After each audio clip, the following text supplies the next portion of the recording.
Hello and welcome to the anniversary edition of The Pill. I'm your host, Andrew Ferris, who is congratulating The Pill on surviving 1 year. Cue the party music. Not exactly what I would have chosen, but who am I to judge? Now, formalities first. Thank you very much for surviving the year with me. I hope I've entertained you enough to survive another year, but I believe it's time for a birthday wish. And I wish for a new Hellboy movie. And I'm not the only one. This guy wants it too. It's not dead. Yep, just last week, Hellboy himself, Ron Perlman, said he wants Hellboy 3 to happen to finish the trilogy.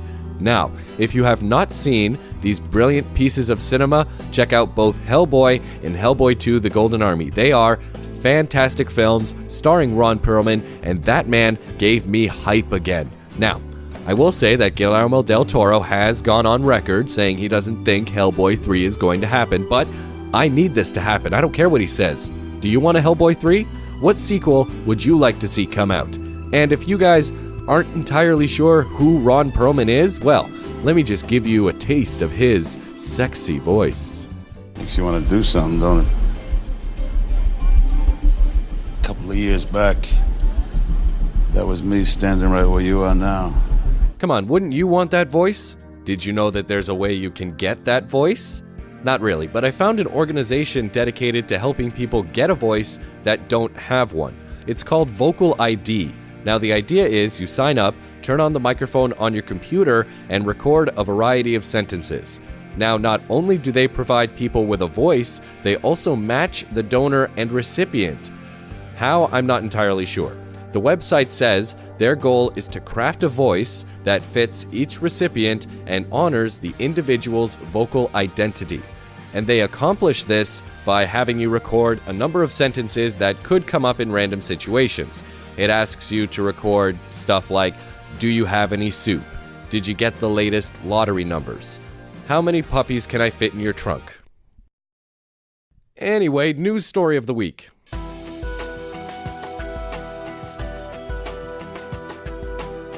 So The Guardian did a story about the best way to spend each day of the week. Statistically speaking, Tuesday is the safest day to do anything. However, Wednesday is the most miserable day of the week. Yep, Monday apparently is a close second, but more on him later.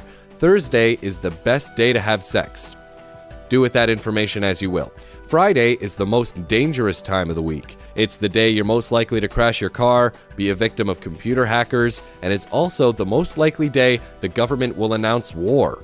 Saturday, however, is the happiest day of the week. Duh. Sunday is when people are the most tired, probably from all the quote-unquote happiness on Saturday. And finally, Monday. This is the day where it's apparently the safest to have surgery. So, anyone going under the knife, don't worry, you'll be just fine. Be sure to check your pockets before you go under though, because Monday is also the most likely day that someone's gonna steal your phone. God, isn't that the worst feeling in the world? Patting your pockets and discovering there's nothing there anymore? It just makes you want to yell. Hey, why'd you bleep out? Is not a bad word. No, it's not. Hang on, let me ask the audience. Is mutter a bad word? See, I recently went online to find old-timey curse words and picked up a few of my favorites. Mutter is a term used in Old England, which means ugly woman. When I first heard it, I thought it was a type of gun. I also found out that Muppet used to be a curse word. Guess what it is? Guess what it used to be a curse word for? Idiot. I wonder if that's the reason Jim Henson picked it. Anyway, here's one that I actually used today. Consarn. See, the fear of God was still in people back in 1854, so saying goddamn is a major no-no. So to solve this problem, people started yelling consarn. Like, consarn it! What old-fashioned curse word do you think should make a comeback? Although I do like those three, my favorite is poppycock. Speaking of comeback, I had an idea last week. Remember the 5-finger countdown that I did? If not, I talked about band collaborations like Aerosmith and Run DMC with Walk This Way and how it revitalized their career. And I thought it'd be interesting to do a list of my favorite artist comeback songs. Songs that put a star back in the limelight. Sound fun? Let's begin. 5.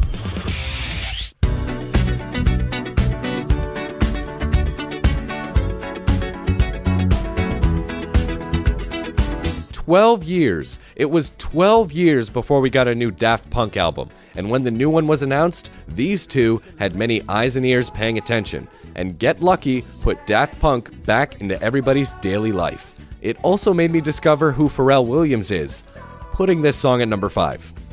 She's up all night to the sun. I'm up all night to get some. She's up all night for good fun. I'm up all night to get lucky. 4.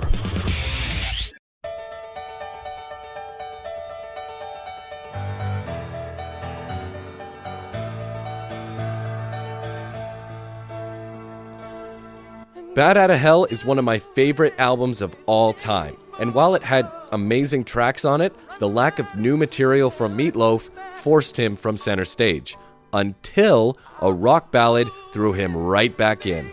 I Would Do Anything for Love is still in pop culture today. No, I won't do that, or that, or this. No, not this, definitely not this. And that's one damn cool music video. You better believe it that I would do anything for love. Oh, I would do anything for love. 3.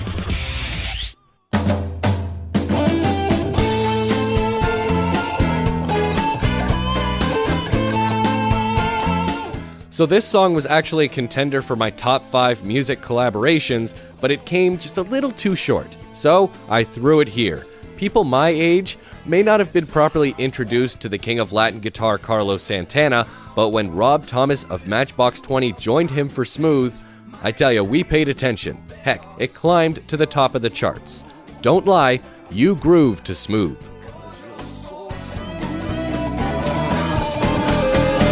And it's just like the ocean under the moon. It's the same as the emotion that I get from you. 2. I know I made you cry, but baby, if I could turn back time, if I could find a way. She did it twice. In 1989, after her success with Moonstruck, Cher released If I Could Turn Back Time, which climbed all the major charts. But that wasn't destined to last, unfortunately, as she started to fade away. So what does she do? She just pops out another hit song. Do you believe in life after love? Get it? Dance pop? Anyway, using auto-tune correctly, Cher released Believe in 1998, topping the charts again, making her the oldest person to do so. Now that we're starting to see a pattern, you can expect a new hit from Cher sometime soon. Do you believe in life after love? 1.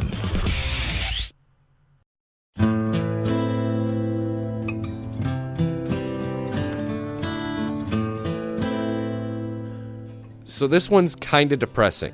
Not only did this put Johnny Cash back on the radio, it also became his legacy. The music video for Hurt showed many clips of his career while he sings about all of it meaning nothing to him and how he's a dangerous man to be around. I don't know if you knew this, but it's also a cover song by 9 Inch Nails. However, lead singer Trent Reznor even said that the song wasn't his anymore. It was different, but every bit as pure. Johnny Cash was back on the map, and it's one of the most powerful songs ever recorded, and it only adds to the fact that Johnny Cash passed away a month after its release. And you could have it all. My empire of dirt, I will let you down. I will make you hurt. So that was my list of best comeback songs. Some honorable mentions include Californication by the Red Hot Chili Peppers, Dream of Californication. Dream of Californication. and Thunderstruck by AC/DC.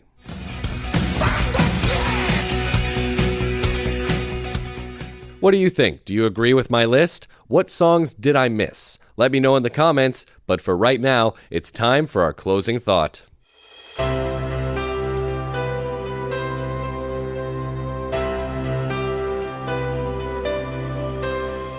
You build on failure. You use it as a stepping stone. Close the door on the past. You don't try to forget the mistakes, but you don't dwell on it. You don't let it have any of your energy, any of your time, any of your space. From country music legend, Johnny Cash. And that, my friends, will signal the end of today's prescription. Thanks for tuning in.